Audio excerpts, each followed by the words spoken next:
Good morning. Today I want to talk, hopefully fast, while my child is still sleeping. I want to talk about analytics and what I'm doing at Busch Gardens right now, teaching my child to stay in his seat. And I try to explain what happens because there are really three groups of people. Larger group is one that lives with severe autism. They know what I'm talking about, how difficult that could be.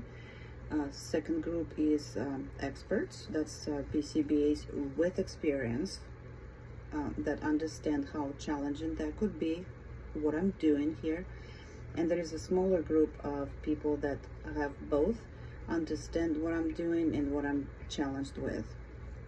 So I'm gonna try to explain some of the things and processes of what are my challenges and why I want my child to stay in Busch Gardens on his seat. So we're going to be looking at human behavior. And human behavior, typical human behavior, we always want something more. That means when you're looking for a job, you're like, oh, I hope I'm going to get that job. Then you want to get paid for the job.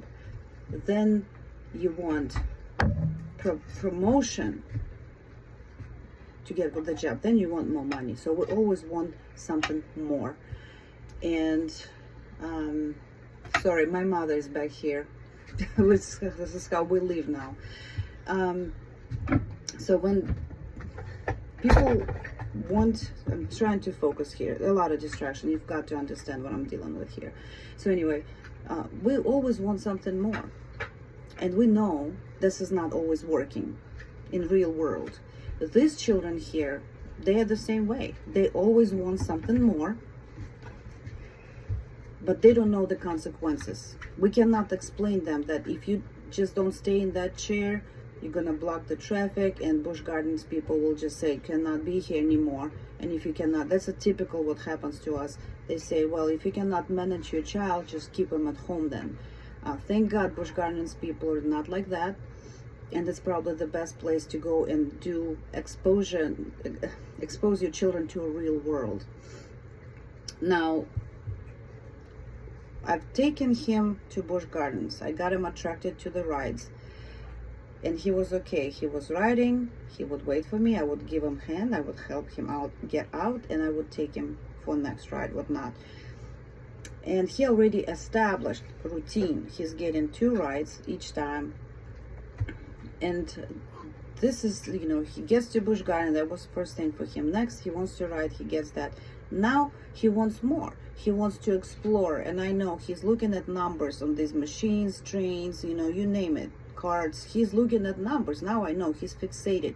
And he is currently trying to establish his routine because he wants all these things more and more each time, like any other person. And when we go this route, sort of losing my thought here, just very distracting. He already established that routine that now he needs to go to Busch Garden, he needs to do 2 rides, and then he needs to look at the number on the card or the train, and that's fixation. It's also steaming. It's part of his routine now, and I'm trying to override and break that routine because that last sequence is not appropriate, because we are in real world here. We have people, we have children there that may not understand what's going on with my child, for example. So with severe autism, we have 2 different worlds. One is artificial world, and this is what we create for them. We can control that more or less until they grow big and physically strong. We can control that one. They're at home, you want this, here you go. But if you go to a real world, we don't have control over that one. Community controls that, the rules, the ethics, you know, you name it. It's just, you just cannot control this environment. It's not just you in there, right? That's why if you don't expose your children, your severely autistic children, to the real world, from that artificial world, they will go only to the facility, some kind of medical, mental facility, capped, pills, you name it. They're gonna keep them restrained at all times, because nobody wants to deal with them, okay? And they could be aggressive too, especially if they're aggressive. And then if you don't expose them to real world, then there's a very slim chance that they will fit in it. And that's what I'm trying to do right now for him. So what I teach him when I say stay in that seat, well, to some people, they may just think that I'm teaching him to stay in the seat, but this goes way far beyond, actually.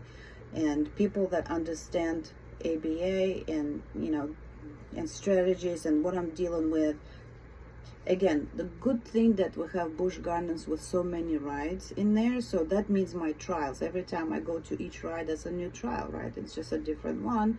So generalization is in place as well. And yes, he's steaming and put that last link of his routine. At every ride he does something different. At one he just gets up, blocks the traffic. At another he gets up and start running across the, you know, where I cannot even reach to him. And, you know, different ride, different things. And it's getting consistent now. That's what I see. He establishes his routine, and I don't want that to happen, because that's not appropriate, and he doesn't understand that. If he does that, we're going to be out of park as soon as we cannot be tolerated anymore. Now, I could technically, if I would ride with him by myself, and I do sometimes, I know that this basically would work. He would not do what he's doing. He would not run away from that seat, because I could tell him and he would listen, or I would block him physically and he would listen. So what I'm challenging here is way worse, way more difficult, because I'm trying to have him respond to my verbal prompt at the distance. So he responds to me. So if we go then to a restaurant, let's say, and I say, Brandon, stay in your chair. Or if I go to I don't know, any other facility, any other, and I say, you stay, I'll expect him to stay, and so I can even leave, get the drink or whatnot, and he's gonna stay. So it's not just Busch Gardens I'm teaching him. And we had several trials yesterday, and again, he already established routine. He's getting 2 rides. First one he gets free, second he needs to ask for. Okay, that's how I tried to push that speech, initiate speech. But now I'm going to change some of the things, because now I'm trying to reward him with the second ride if he stays in that chair. And this is this is the real world, and I have to make accommodations. I may need to talk to some people and ask if he can sit, let's say if he's going to stay on the first ride and he's going to stay. I'll ask people, like, if he's gonna stay, can he ride again? So I need to make that happen so I can train him to stay, because now it's gonna be his reward. And I think you figure out that last time, that last ride at Pantheon, he did stay in his chair. And if you saw that video, I say, well, thank you so much for staying in the chair. And see what I'm doing? I'm actually like, do you want to ride again? And I lock him up so he knows he's gonna be riding this again. Now I'm trying to revision and change his concept, understanding why he is being rewarded to stay in the chair, because he's getting that second ride now. That's new in place. I don't have to ask him if he want to ride again. I'm actually asking him, but I'm also giving him a physical prompt, and I'm showing him that that's going to be the reward. So if he stays in that chair, he's going to get a second ride. Now, again, I have to go back to people and ask, can we do this? And I'm going to say like this. Let's say if he fail on the first ride, we're just gonna leave. But if he doesn't, can he ride the second time again? And that's gonna be his reward. And we'll see where this is gonna go. But this is something very important, because what we see eventually, I'm looking at my child always as an adult. And if I would just go ahead and make it an easy way, prevent him from just running away by sitting here, I cannot ride all the time, and eventually I won't be able to physically restrain him either. And I'm also challenged myself, because each ride is different. You know, if I put him on the Griffin, there's 3 rows of 10 people there, right? And if I put him once on the back, guess what he did? He just ran all around. That doesn't matter about that, he just ran all around to that front. And I figure out why, because he wants to see the number of the train, and that gets locked up when depart. I mean, when it arrives, it just locks that number up. So that's why he kind of goes butt in the air looking at that number. Fixation.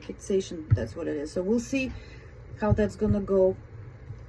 But what I'm teaching him, that's very important. I'm teaching him appropriate behavior, because if I tell him you cannot go to Busch Gardens because you do this, that's not gonna work. You have to teach him why